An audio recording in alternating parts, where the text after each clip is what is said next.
Hello दोस्तों, मैं भंवर सिंह और आप सभी का मेरे सुरतंग चैनल पर स्वागत है। दोस्तों आइए आज आपको एक और राजपूताने का ऐतिहासिक किस्सा सुनाने जा रहा हूं। यह दोस्तों किस्सा है बीकानेर रियासत से जुड़ा हुआ। बीकानेर के महाराजा थे राय सिंह, जो बहुत ही प्रसिद्ध थे, जो अकबर के भी खास थे। 4000 मनसबदार थे वो। और जब अकबर की मृत्यु के बाद में जहांगीर भारत का बादशाह बना तो उन्होंने राय सिंह का मनसब बढ़ा करके 5000 कर दिया। उनका भी वो बहुत खास था, बहुत सारे युद्धों में उन्होंने भाग लिया, विजय प्राप्त की। उसके कारण से जयपुर वालों के बाद में सबसे निकट कोई मुगलों के रहा विश्वास पात्र तो वो राय सिंह थे। राय सिंह के ज्येष्ठ पुत्र थे दलपत सिंह। और जैसी हमारे यहां परंपरा, उस परंपरा के अनुसार राय सिंह के देहावसान के पश्चात उनके ज्येष्ठ पुत्र दलपत सिंह को बीकानेर रियासत का राजा बनना था। लेकिन राय सिंह की एक रानी थी जिनका नाम था गंगा भटियाणी, वो उनकी खासम खास थी। और उसके कारण से उनके पुत्र सूर सिंह को उन्होंने इच्छा जाहिर की अपने बाद में बीकानेर का राजा बनाने की। और उन्होंने सूर सिंह को अपने बाद में अपना उत्तराधिकारी घोषित कर लिया। तो दोस्तों जब अपना उत्तराधिकारी राय सिंह ने सूर सिंह को घोषित किया तो ज्येष्ठ पुत्र दलपत सिंह विद्रोही हो गए। विद्रोह उन्होंने किया अपने पिता के विरुद्ध। हालांकि वो उसमें कामयाब हो नहीं सके अपनी योजना में, लेकिन छुटपुट उन्होंने विद्रोह हर जगह जारी रखा। और जब वो नागौर में थे तो मुगल सेना वहां पर आई। मुगल सेना से वो जीत नहीं पा सकते थे, उनको भागना पड़ा। अंतोगत्ता उसने स्वीकार किया, अधीनता स्वीकार कर ली और वो दिल्ली पहुंचा। उस समय अकबर का देहावसान हो चुका था और भारत का बादशाह बना था जहांगीर। और जहांगीर के दरबार में वो सेवा देने लगे, ये सोच करके कि शायद उनको वहां बीकानेर का कभी न कभी राज सिंहासन मिल जाए। फिलहाल ऐसा हुआ नहीं था।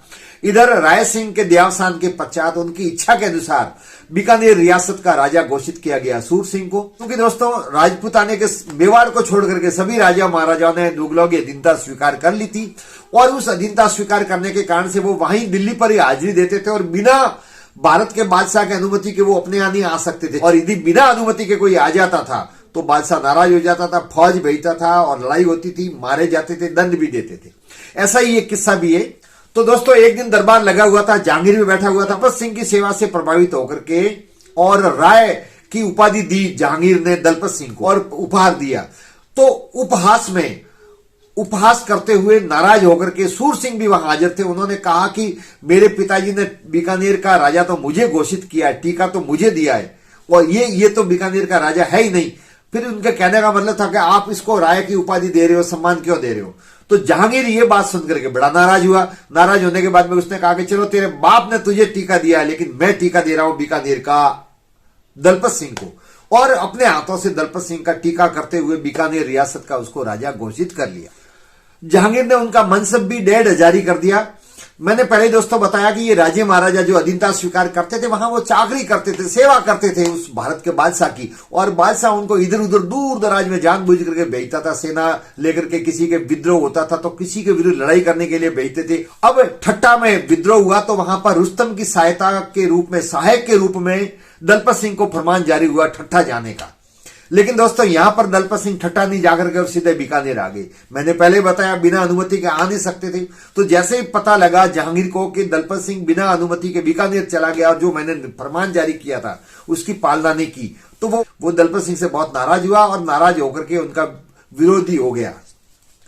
बीकानेर के राजा राय सिंह ने अपने शासनकाल में अपने पुत्र सूर सिंह को फलोदी के 84 गांव उनको जागीरी में पहले दे रखे थे। तो जब दलपत सिंह बीकानेर के महाराजा बने तो उन्होंने फलोदी के 84 गांवों की जागीरी जब्त कर ली, केवल फलोदी रखा सूर सिंह के।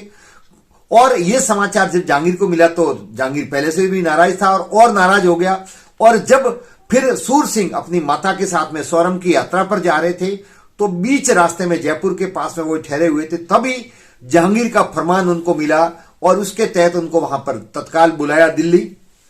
वो फरमान प्राप्त करते ही सीधे दिल्ली गए, जाकर के जहांगीर के दरबार में हाजिर हुए तो जहांगीर ने बीकानेर का राजा घोषित कर दिया सूर सिंह को। जी हां दोस्तों, दलपत सिंह की जगह जहांगीर ने राजा घोषित कर दिया सूर सिंह को। और जियाउद्दीन खां के साथ में विशाल सेना भेजी, ये कहकर के कि सूर सिंह के तुम साथ में जाओ और वहां जाकर के उसको वहां का राजा बनाओ, क्योंकि दलपत सिंह ऐसे आसानी से तो राज सिंहासन छोड़ने वाले थे नहीं।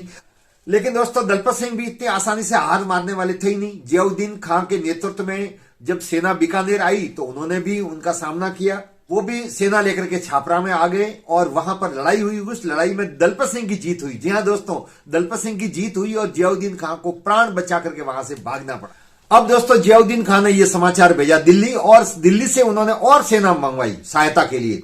अब सेना यहां आ गई, लेकिन सूर सिंह बहुत ही बुद्धिमान व्यक्ति थे। मैंने कहा ना, सत्ता के लिए षड्यंत्र चलते थे, साजिशें चलती थी। यहां पर भी सूर सिंह ने यही किया कि जो दलपत सिंह था उनका व्यवहार थोड़ा कठोर था, उनसे बहुत सारे जो थे ठाकुर सामंत वो नाराज थे, उनको अपने पक्ष में मिला लिया। तो दोस्तों षड्यंत्र के तहत सभी जो उनके सामंत थे वो कुछ को छोड़ करके सभी लोग सूर सिंह के पक्ष में थे, केवल झूठ मूठ में लड़ाई लड़ रहे थे। उधर हाथी पर बैठ करके दलपत सिंह भी युद्ध क्षेत्र में युद्ध लड़ रहे थे।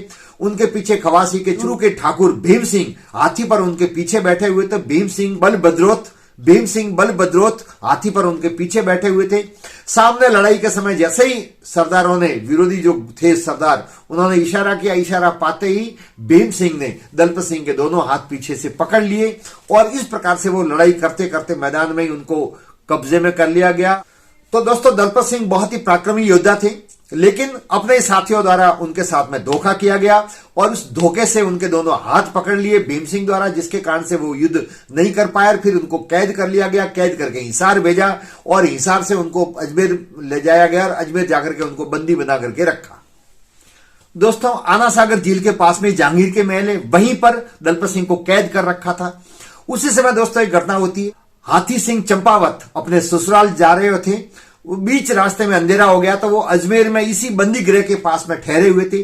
जब दलपत सिंह को यह पता लगा कि हाथी सिंह चंपावत यहां पर ठहरे हुए हैं, तो उन्होंने उनसे मिलने की इच्छा जाहिर की।